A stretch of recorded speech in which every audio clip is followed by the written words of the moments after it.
Get great deals on the latest phones, tablets, and business apps with O2 Business. Hey guys, Basil here with BTech. This is the iPhone SE, this is the HTC 10, and you are watching my comparison. Yep, you heard right. I'm comparing a 4-inch screened phone with a 5.2-inch screened behemoth. But there is a behemoth in here just waiting to come out in the form of the A9 chip under the hood, 12 megapixel rear camera. This also has 2 gig RAM, supports Apple Pay. This is an iPhone flagship in a squished up little iPhone 5S body. So side by side, you can see very different size-wise. 5.2-inch Quad HD versus 640 by 1136 pixels. Very different pixel densities too. This one is much sharper, SLCD 3. You do have physical home button on the iPhone, which doubles up as a fingerprint scanner, versus a capacitive button, which doubles up as a fingerprint scanner. Both support in-app verification, but the iPhone SE one-ups the HTC 10, supporting Apple Pay as well. And so that works for using the NFC contact point at the back and the fingerprint scanner at the base. You've got a lightning connector, loudspeaker, 3.5mm jack, quick toggle on the left so you can quickly silence your phone, and volume buttons, while on the right hand side is just that nano SIM slot. Up at the top, power button, around the back, that 12 megapixel rear camera and a dual flash. That's very cool because it's exactly the same as that found on the iPhone 6, which means it's going to perform very well.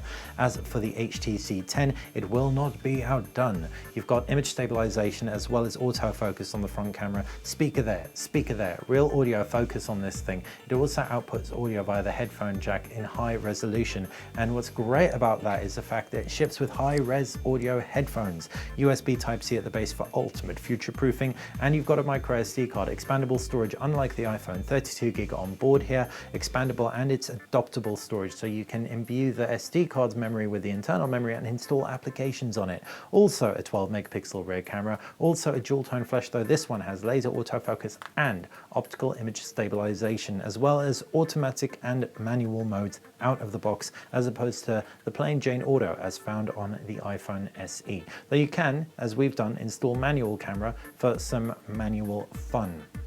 Right, back to these phones. Different screens, IPS versus SLCD 5. Obviously much sharper on the HTC 10. The screen techs, well, I mean, neither are really winning me over right now. There's a kind of slight red hue on the HTC 10, though I can tweak the white balance in the settings, which is a great start, and it's nothing too conclusive. I'm gonna have to hold off until the review for anything affirmative. I've had the iPhone for a week though, and there is a yellow hue on that, so I'm getting a bit miffed with all of my hues. I just want some nice cool blue hue fun. Internally, you've got iOS versus Android 6.0 versus iOS 9.3, the latest version of iOS. You've got a screen to the left-hand side with shortcuts and some news as well. To the right-hand side is where you've got all your application shortcuts, and you can pile them into folders too. If you pull down from the bottom, then you can access quick toggles, brightness control, playback options, and pull down from the top to access your today options and notifications as well.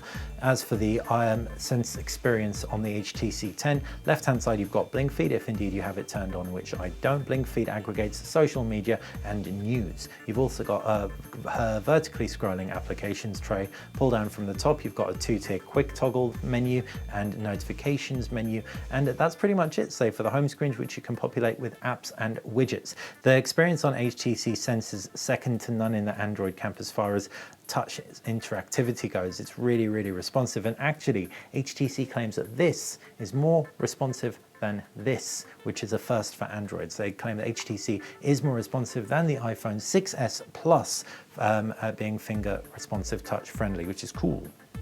HTC's also optimized things with something called Boost Plus, so it will work directly with applications to make sure you're getting the best battery experience and the best performance experience. So for example, if I wanted to install a game, it would tell me I should output the game at Full HD as opposed to 2K, the native resolution, to save on battery, and visually you don't notice the difference. So HTC is really clearly trying to be smart about battery optimizations. Most of those will likely happen under the hood on the iPhone SE, and indeed they do, because its battery is better than the iPhone 5S device with the same kind of screen and battery capacity, etc.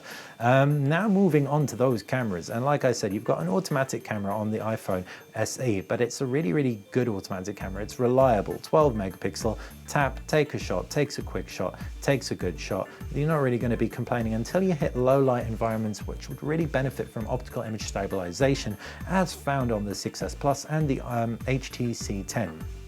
So if I was to tap through, take a picture, it's a quick picture to take. It generally, from my experience, seems to be packing a good amount of detail, but it would do in an environment like this where I really have to get it into the dark before we test it out more thoroughly. 4K video recording across both, but like I said, HTC claims that theirs has better audio recording. Gaming will be great on both in terms of pure performance. The A9 chip with 2 GB of RAM will eat through any game. The Snapdragon 820 chip with 4 GB of RAM will do exactly the same, but what's definitely going to benefit people who are using the HTC 10 is that bigger screen and those front-firing speakers. You will be covering up the speakers on the Apple iPhone SE every single time, even when you're watching a movie, so you'll definitely want to plug in headphones.